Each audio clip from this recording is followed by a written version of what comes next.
বন্ধুরা, তোমরা ভিডিওটা থাম্বনেল দেখে বুঝতে পেরেছো যে আজকে আমি বানাবো মিনি বার্গার। এর জন্য আমি প্রথমে 2 পিস মুরগির মাংস ফ্রাই করে নিচ্ছি। ফ্রাই করা শেষ হয়ে গেলে আমি বার্গার বানানো শুরু করব। এই যে দেখতে পাচ্ছ, হালকা করে ভাজা শেষ। এখন এই যে এখানে আমি নিয়ে নিচ্ছি রুটি বান, প্রিমিয়াম বান। এটা দেখতেই পাচ্ছ। তারপরে যে এখানে নিয়ে নিলাম পেঁয়াজ কুচি, মরিচ কুচি আর ওই ভাজা মুরগির মাংস। এগুলো দিয়েই আমি বার্গারটা তৈরি করব।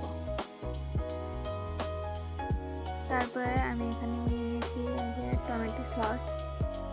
অবশ্যই তো সস থাকতে হবে। চলো, আমি প্রথমে এখানে একটা প্লেট নিয়ে নিলাম, সব উপকরণ নিয়ে নিচ্ছি। এখন আমি এখানে বার্গারটা তৈরি করব।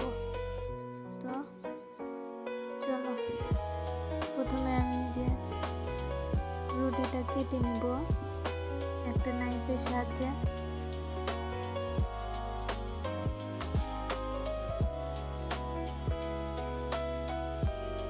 আর একটা কেটে নিচ্ছি।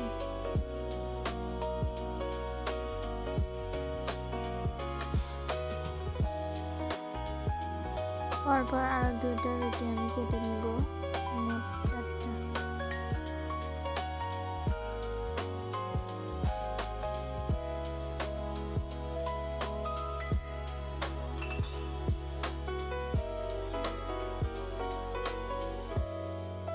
এই যে 4টা রুটি কেটে নেওয়া শেষ, তোমরা দেখতে পাচ্ছ ভিডিওতে। এখন আমি এখানে সবগুলো উপরে টমেটো সস দিয়ে নিব।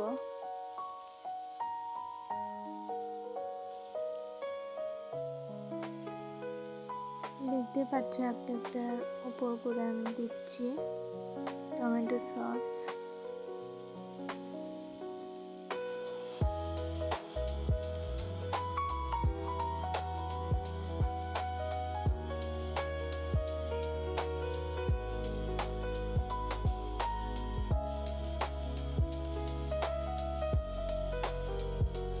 আমি টমেটো সসগুলো পুরোটা ছড়িয়ে দিয়েছি। এর উপর এখন এই যে মাংস দিয়ে দিব, মাংসের টুকরো। আমি এটা একটু কেটে নিচ্ছি পাতলা করে, দেখতে পাচ্ছ। তোমরাও চাইলে এভাবে বাড়িতে বানিয়ে খেতে পারো।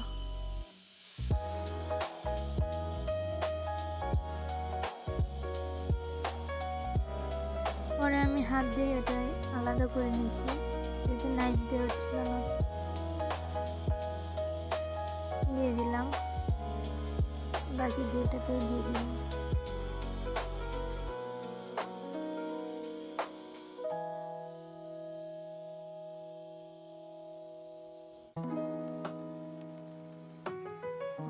পেঁয়াজ কুচি দিয়ে দিচ্ছি।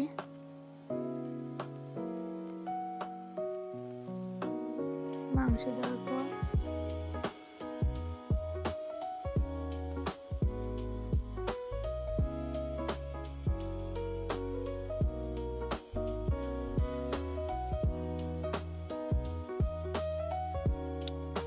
তারপর কাঁচামরিচ কুচি দিয়ে দিচ্ছি। বাড়িতে বেশি উপকরণ না থাকে আমি এই 2টা জিনিস দিয়ে দিলাম। তোমরা চাইলে গাজর, শসা, টমেটো, লেটুস পাতা এসব কিছু দিতে পারো। আমার বাসায় ছিল না, তাই আমি এই 2টা দিয়ে করেছি। পরবর্তীতে আমি উপরে আরও একটু সস দিয়েছিলাম, সেটা তোমাদের দেখাতে পারিনি।